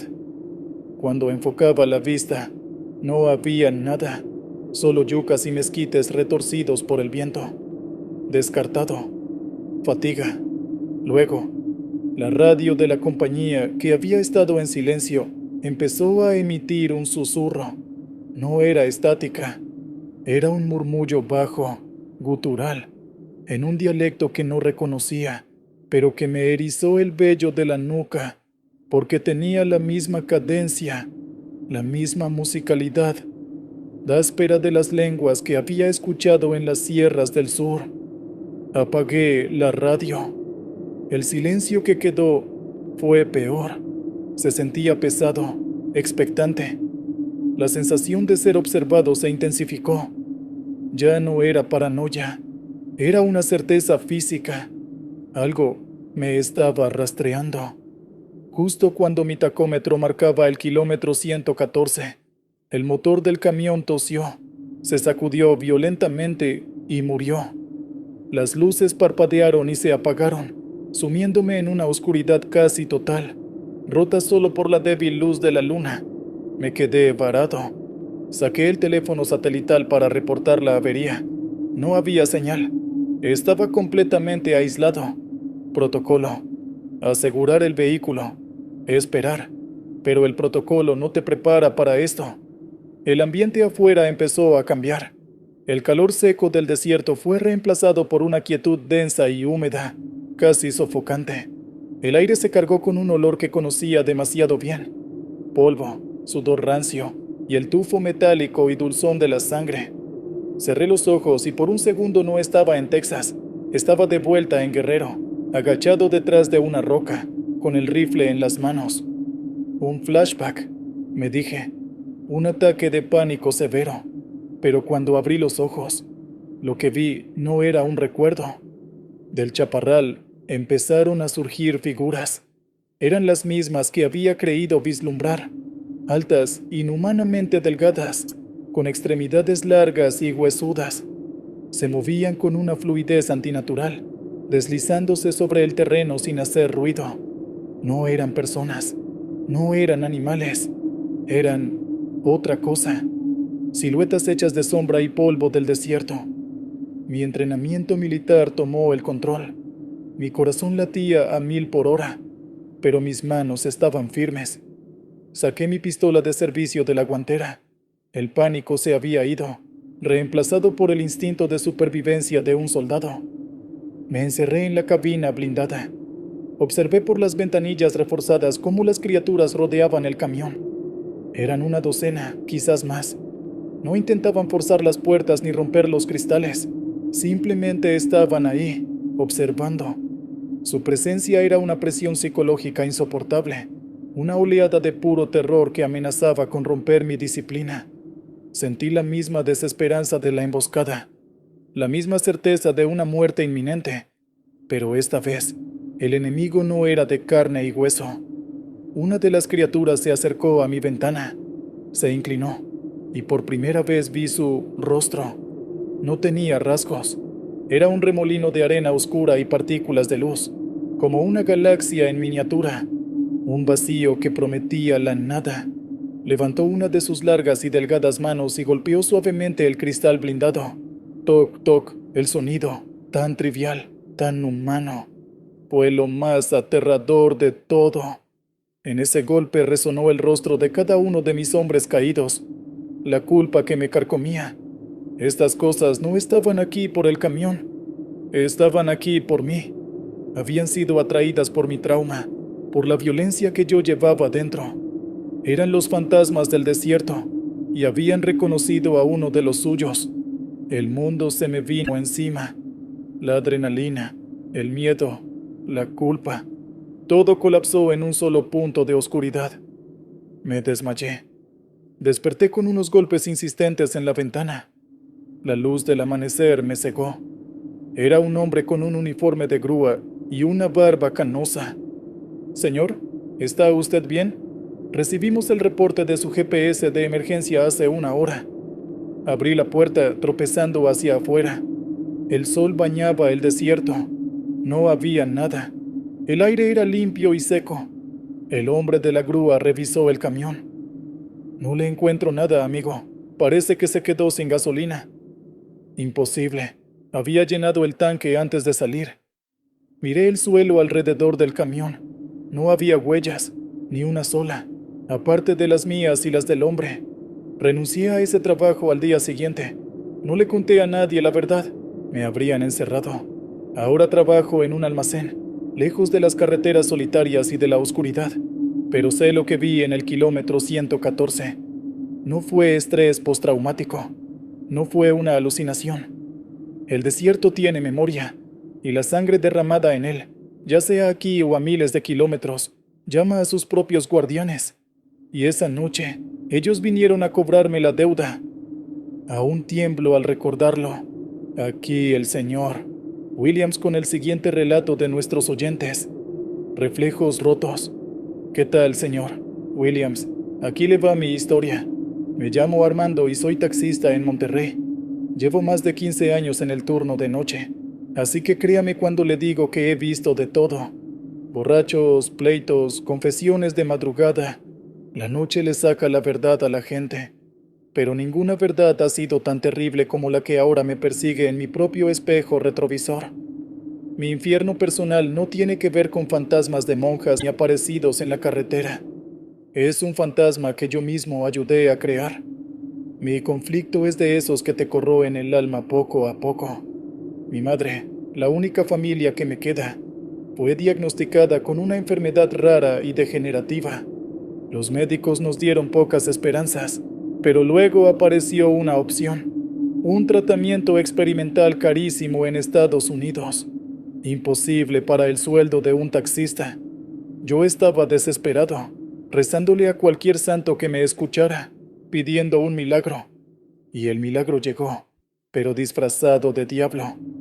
Una noche, mientras esperaba pasaje cerca de un barrio adinerado, fui testigo de algo. Vi a dos hombres discutiendo acaloradamente junto a un coche de lujo. La discusión subió de tono. Uno de ellos sacó un arma y le disparó al otro a quemarropa. Se aseguró de que estuviera muerto. Me miró directamente a los ojos desde la distancia. Yo estaba en la sombra, pero sé que me vio. Arrojó un maletín a mi taxi por la ventanilla del copiloto y se fue. Mi primera reacción fue arrancar y llamar a la policía, pero me quedé paralizado. Abrí el maletín. Estaba lleno de fajos de billetes, cientos de miles de pesos. En ese instante, mi moralidad se fracturó. Pensé en mi madre, en su rostro consumido por la enfermedad, en el tratamiento que podría salvarla. Tomé el dinero. No reporté nada. Me convertí en cómplice con mi silencio. La anécdota que define mi estado es de hace unas semanas. Fui a visitarla al hospital privado que ahora podía pagar. Estaba más lúcida, incluso sonrió. «Eres un ángel, mijo», me dijo. «No sé cómo lo hiciste, pero Dios te bendiga». Cada palabra era una brasa ardiente en mi conciencia. Yo no era un ángel. Era un cobarde que había comprado la salud de su madre con la vida de un hombre. Desde esa noche, mi taxi se convirtió en mi celda de castigo. Las calles de Monterrey por la noche, con la lluvia frecuente que las hace brillar como si estuvieran heridas, se volvieron un laberinto de mi propia culpa. Ahí es donde empieza lo extraño. Empecé a ver cosas en el espejo retrovisor. Al principio eran destellos, sombras que no correspondían a la realidad. Luego se hizo más claro. Mientras conducía, veía por el rabillo del ojo a un pasajero en el asiento trasero, pero al mirar por el espejo, el reflejo era de otro hombre, un hombre con el rostro ensangrentado y una expresión de sorpresa y dolor, el hombre al que vi morir. Duraba solo un segundo, pero era suficiente para dejarme con un sudor frío y el corazón desbocado. ¿Era la falta de sueño, el estrés, o acaso el muerto había decidido que mi taxi era su nuevo hogar? Mis conversaciones con los pasajeros se volvieron extrañas, como si el universo se burlara de mí. Una noche subió una pareja de ancianos. La señora, sin venir a cuento, empezó a hablar de su hijo. Él siempre decía que el dinero manchado de sangre trae mala suerte, dijo, que quema las manos y el alma. Sentí que las palabras iban dirigidas a mí. Cada viaje era una tortura psicológica. El incidente principal ocurrió una noche de tormenta. La lluvia caía a cántaros y los limpiaparabrisas apenas daban abasto. Estaba a punto de dar por terminada la jornada cuando una mano golpeó mi ventanilla. Era un hombre de traje caro, impecablemente vestido a pesar del diluvio. No llevaba paraguas, pero no parecía tener ni una gota de agua encima. «Buenas noches», dijo con una voz profunda y calmada. «Lléveme a las bodegas abandonadas de la carretera a Laredo». Una solicitud extraña y peligrosa, pero había algo en su mirada, una autoridad tranquila que me impidió negarme. Subió al asiento del copiloto. El viaje fue surrealista. Mientras yo luchaba por ver a través de la cortina de agua, él iba perfectamente relajado, mirando por la ventana. Noches como estas son buenas para la reflexión. ¿No cree, Armando?, dijo, usando mi nombre aunque yo no se lo había dicho. Lo leíste en mi licencia, me autoconvencí. Supongo que sí, respondí, tenso. Nos enfrentamos a decisiones, continuó, como si estuviera dando una conferencia. Caminos que se bifurcan, y a veces elegimos el atajo, la solución fácil. Pero el atajo siempre tiene un peaje muy alto. Su monólogo se sentía como si estuviera leyendo las páginas más oscuras de mi mente. Habló sobre la lealtad, la traición, sobre cómo hay manchas que ni toda la lluvia del mundo puede limpiar. Cada palabra era una aguja clavándose en mi culpa. Yo solo podía asentir, con la boca seca. Llegamos a las bodegas, un lugar tétrico, oxidado y carcomido por el tiempo. La lluvia resonaba en los techos de lámina. Detuve el coche. «Aquí es», dije. Él sacó una cartera de piel. «¿Cuánto le debo?» «Son 300 pesos». Me entregó un fajo de billetes. «Quédese con el cambio», dijo con una media sonrisa. «El dinero siempre ayuda, pero el alma, Armando, el alma no se compra». Se bajó del coche y se quedó parado bajo la lluvia torrencial. Y entonces, por un instante, bajo la luz intermitente de un relámpago, su rostro cambió. Vi la cara del hombre muerto, la sangre brotando de la herida de bala en su pecho, los ojos abiertos con la sorpresa final. Fue solo un segundo, pero la imagen se quemó en mi retina. Grité y pisé el acelerador, las llantas patinando en el lodo. Miré por el retrovisor. No había nadie. El hombre se había desvanecido. Conduje sin rumbo. temblando, llorando. Después de un rato, mi mano temblorosa se acercó al dinero que me había dado. Lo levanté. No eran billetes. Era un fajo de papeles viejos y amarillentos. Recortes de periódico que hablaban de crímenes sin resolver. El dinero del maletín, el que guardaba en mi casa, de repente se sintió radiactivo. Maldito. Mi madre está mejorando. Los médicos dicen que el tratamiento es un éxito, pero yo estoy en el infierno. Cada noche cuando salgo a trabajar, sé que él puede subirse en cualquier momento. Cada reflejo en el espejo es una ruleta rusa. Veré mi propio rostro cansado, o veré el rostro ensangrentado de mi pecado. Estoy atrapado, conduciendo por las noches lluviosas de Monterrey, con un fantasma como copiloto y un espejo que ya no refleja la realidad, sino mi propia condenación. Espero que mi relato les haya puesto los pelos de punta. Continuamos con la siguiente historia en Martínez, Historias de Horror. La promesa en el desierto. Buenas noches, señor Williams. Mi nombre es Sofía. No soy trailera ni motociclista, pero mi trabajo como representante de ventas farmacéuticas me obliga a pasar una cantidad insana de tiempo en la carretera. Conozco las interestatales del suroeste de Estados Unidos como la palma de mi mano. Siempre he sido una persona pragmática, lógica. Lo que me pasó en el desierto de Sonora, en Arizona, destrozó mi lógica en 1000 pedazos. Me obligó a enfrentar un fantasma que no estaba hecho de ectoplasma, sino de arrepentimiento. Mi conflicto es una promesa rota. Mi abuela, Nana, fue el pilar de mi vida. Antes de morir de cáncer hace 3 años, me hizo prometerle una cosa. Estábamos en su habitación de hospital. El aire olía a antiséptico y a enfermedad. Me tomó la mano. Sus dedos eran frágiles como ramas secas. «Mija», me dijo con un hilo de voz, «búscame a tu hermana. Búscame a Laura. No dejen que esta familia se muera conmigo». Mi hermana Laura y yo nos habíamos distanciado hacía años. Una pelea estúpida. Orgullos heridos que se fosilizaron con el tiempo. Ella se fue a California, cambió de número, y yo, inmersa en mi carrera, en mis metas, nunca hice el esfuerzo real por encontrarla. «Te lo prometo, Nana», le dije besando su frente. «La encontraré».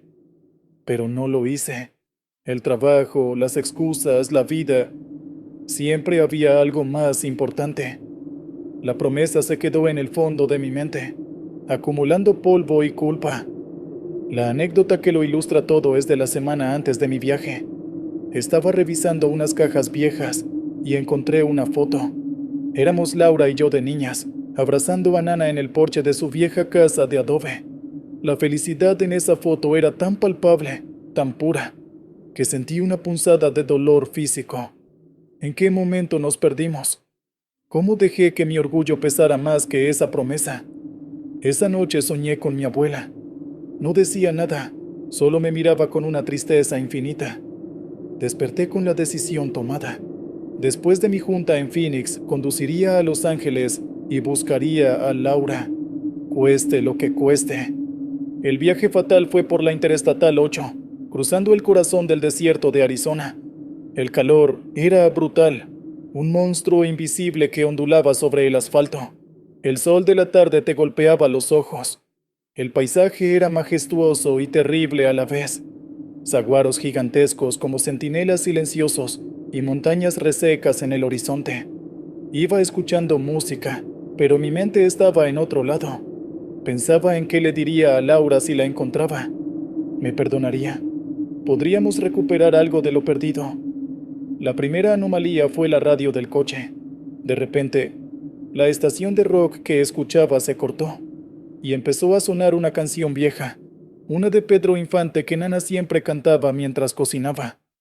Amorcito corazón. Intenté cambiar la estación, buscar otra cosa. Imposible. Solo esa canción, una y otra vez, con una estática creciente de fondo. Lo achaqué a estar en medio de la nada, a alguna interferencia extraña.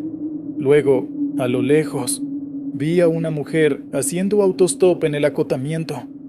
A medida que me acercaba, El corazón me dio un vuelco. El pelo largo y oscuro. La forma en que se paraba. Era idéntica a Laura. Pisé el freno, pero cuando estuve a unos metros, la figura parpadeó, como una mala señal de televisión, y se desvaneció. No había nada, solo el calor vibrando sobre la carretera. Estrés, me dije en voz alta. Está sugestionada. Mi GPS, que hasta entonces había funcionado perfectamente, se volvió loco. La voz robótica insistía. En 200 metros, gire a la derecha en el camino de servicio. Miré a la derecha. No había más que un camino de tierra apenas visible que se perdía en el desierto. La I-8 seguía recta. Reinicié el teléfono. La instrucción era la misma. Ignoré la orden y seguí derecho. Fue entonces cuando el cielo, que había estado de un azul implacable, se oscureció. En el horizonte, vi una pared de polvo marrón que se levantaba hasta las nubes. Un Jaboob, una tormenta de arena. Me había tocado verlas antes. Son aterradoras. En segundos, el día se convirtió en noche. El viento aullaba y la arena golpeaba mi coche, como si fueran miles de pequeños martillos. La visibilidad era cero. No tuve más remedio que orillarme y esperar, con el corazón en la garganta. El mundo exterior desapareció en un caos de viento y tierra. Cuando la tormenta amainó tan rápido como había llegado, el silencio que quedó fue antinatural. La luz era extraña, un crepúsculo púrpura y polvoriento, y yo ya no estaba en la Interestatal 8. Mi coche estaba aparcado en un camino de tierra, frente a una casa vieja de adobe con un porche de madera y un pequeño jardín de cactus. Sentí un escalofrío que no tenía nada que ver con la temperatura. Era la casa de mi abuela, la casa de la fotografía, la casa que había sido demolida hacía 10 años. Una fuerza que no era la mía me hizo bajar del coche. Mis pies se movían solos hacia la puerta. La madera crujió bajo mi mano cuando la empujé. El interior olía a polvo, a hierbas secas y a recuerdos. Todo estaba cubierto por una fina capa de arena, como si el tiempo se hubiera detenido. Caminé como en un sueño hacia la sala principal, y allí, sentadas a una mesa de madera tosca, estaban ellas. Mi abuela, nana, pero joven, con el pelo negro trenzado y la misma mirada fuerte que yo recordaba. Y a su lado, una niña de unos 7 años, con el pelo oscuro y los ojos serios. Era mi hermana, Laura. No era una visión violenta ni aterradora. Era una memoria viva, un bucle de tiempo atrapado en ese lugar. Estaban jugando a la lotería con frijoles pintados, exactamente como Nana me había contado que hacía con Laura cuando era pequeña. No me vieron. Yo era una espectadora, un fantasma en su presente. Mi abuela levantó la vista, pero no me miró a mí, sino a través de mí, hacia un punto en la distancia. Su rostro se llenó de una tristeza profunda, una que trascendía el tiempo y el espacio.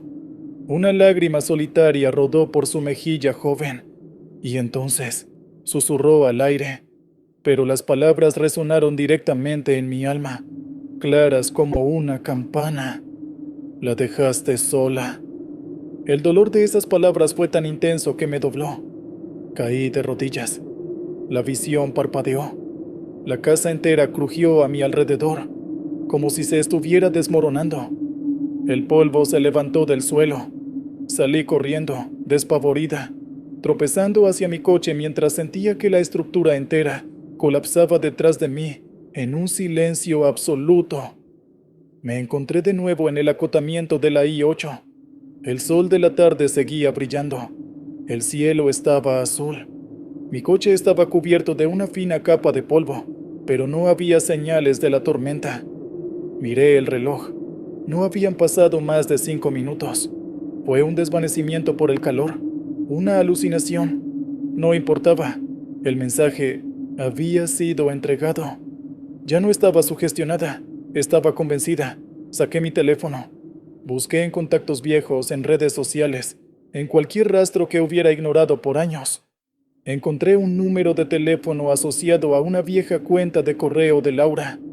Podía ser antiguo, podía estar desconectado. pero tenía que intentarlo.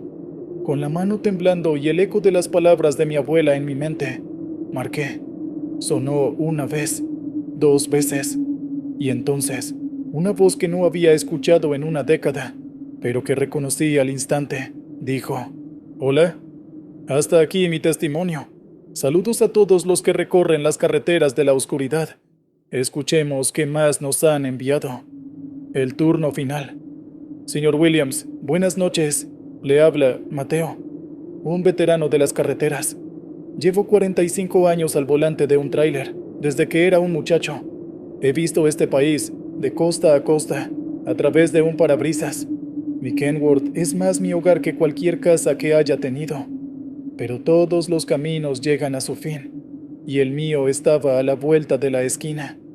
Mi historia no es de un susto repentino, sino de una realización lenta y helada en la inmensidad de las llanuras de Nebraska. Mi problema, mi conflicto, no era la culpa ni el dolor, era el miedo. Un miedo profundo y paralizante al futuro, o más bien a la falta de él. Estaba a una semana de mi jubilación forzosa. 45 años de madrugadas, de diésel en las venas, de la camaradería silenciosa de la radio CB. Mi identidad entera estaba envuelta en el cromo y el acero de mi camión. No tengo esposa, no tengo hijos. Mis amigos son otros viejos lobos de la carretera. La idea de despertar en una casa silenciosa, sin un manifiesto que cumplir, sin miles de kilómetros por delante. Esa quietud me aterrorizaba, más que cualquier tormenta de nieve en las rocosas o cualquier tramo peligroso de la I-40. El silencio era el enemigo. La anécdota que lo precipitó todo fue mi última llamada con el despachador, un joven llamado Frank. «Felicidades, Mateo. Esta es la última. De Fresno a Harrisburg, Pensilvania. Entrega la carga, deja el camión en el patio de la empresa y serás un hombre libre», dijo, libre con entusiasmo. Yo lo escuché como una sentencia de muerte. Colgué el teléfono y me quedé mirando mi reflejo en el espejo de la cabina. Vi a un hombre viejo, cansado, cuyos ojos solo sabían mirar la carretera. ¿Quién era yo sin ella? El vacío que sentí en el pecho fue un abismo. Así empecé mi último viaje, con una sensación de irrealidad, como si estuviera conduciendo el coche fúnebre de mi propia vida. La noche que todo cambió, estaba cruzando Nebraska por la Interestatal 80, una noche de otoño, fría y despejada. La luna estaba llena y era tan brillante que bañaba las llanuras interminables con una luz blanca y fantasmal. Era un paisaje de una soledad absoluta, hermosa y terrible. El primer indicio de que algo andaba mal fue el silencio. La radio CB, normalmente un chisporroteo constante de conversaciones, chistes y advertencias, estaba muerta. Silencio total en todas las frecuencias. Extraño, pero no imposible. Seguí conduciendo. Entonces empecé a pasar a otros tráileres. Sus luces estaban encendidas, sus motores rugían, mantenían una velocidad perfecta. Pero cuando los rebasaba y miraba sus cabinas, estaban vacías. No había conductores, volantes que giraban solos, luces en tableros que nadie miraba. Una y otra vez. Me froté los ojos, me di una bofetada. Debía ser la fatiga, el estrés de la jubilación. Mi mente me estaba jugando una mala pasada, pero la sensación de extrañeza era demasiado real. Fue entonces cuando vi las luces a lo lejos. Una parada de camiones gigantesca, más grande que cualquier Flying J o Pilot que hubiera visto. Brillaba en medio de la nada como una isla de neón. No estaba en ninguno de mis mapas, y yo conocía cada parada en esa ruta, pero mis tanques estaban casi vacíos y necesitaba un café caliente. Tomé la salida. La parada era impecable, futurista. Las bombas de diésel eran cromadas y brillantes. Las líneas del estacionamiento estaban recién pintadas. Había docenas de tráileres aparcados en hileras perfectas, de todas las marcas y modelos, algunos modernos, otros tan viejos como el mío. Pero no había ni una sola persona, ni un alma en los estacionamientos, ni un empleado en las bombas. Un silencio de catedral. Aparqué mi Kenworth y bajé, sintiendo un escalofrío que recorría mi espalda.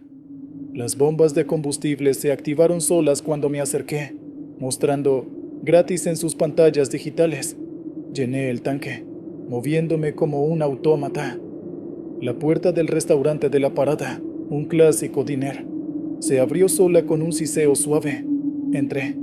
El lugar estaba impecablemente limpio, las mesas puestas, y olía a café recién hecho y a tocino. Detrás del mostrador, las jarras de café estaban llenas y humeantes, y en la parrilla, hamburguesas y filetes se cocinaban solos, volteándose en el momento justo. Pero no había cocineros, no había camareras. Estaba completamente solo, rodeado de una actividad fantasma. El miedo que sentí no era agudo, sino una comprensión lenta y fría que se asentaba en mis huesos. En una de las cabinas del diner, vi un papel solitario sobre la mesa. Me acerqué. Era un manifiesto de carga. Mi nombre, Mateo Vargas, estaba en la parte superior. Origen, Fresno, California. Destino, final. Mientras leía esas palabras, el televisor colgado en una esquina parpadeó y se encendió. Mostraba un noticiero local. Una reportera, con el rostro serio, hablaba desde el lugar de un accidente. Detrás de ella, vi un amasijo de hierros irreconocible, que alguna vez fue un tráiler. Una trágica carambola en la autopista I-80 esta noche, causada por una repentina mancha de hielo negro. Las autoridades confirman una sola víctima fatal hasta el momento, un veterano conductor de camiones de larga distancia de California. En la pantalla apareció una foto mía, la de mi licencia de conducir. La fecha del accidente era esa misma noche. El aire se escapó de mis pulmones. No sentí pánico, solo una calma extraña y resignada. Así que este era el final del camino. El miedo a la quietud, a la jubilación, se desvaneció, reemplazado por una certeza. Afuera, escuché el sonido familiar de los frenos de aire de mi propio camión. El motor se apagó. Miré por la ventana del diner. Mi Kenworth se había movido solo y estaba aparcado justo enfrente, la puerta del conductor abierta, como una invitación. Entendí. Este no era el cielo ni el infierno. Era una parada de descanso. La última parada para los que mueren en el camino. Un lugar donde los camioneros pueden repostar una última vez antes de seguir hacia donde sea que vaya la carretera después de esto. La jubilación que tanto temía nunca llegaría. Mi miedo al futuro se había ido. Mi identidad no se había borrado. Seguía siendo un trailero, solo que ahora tenía una ruta diferente, una que no estaba en ningún mapa mortal. Y aquí estoy ahora, señor Williams, terminando mi última taza de café. El aroma nunca ha sido tan bueno. El camión me espera. No sé a dónde me llevará, pero por primera vez en mucho tiempo no tengo miedo, porque sé que siempre estaré en casa, aquí, en la carretera. Buenas noches, señor Williams. Este es Mateo, reportándose para el turno final.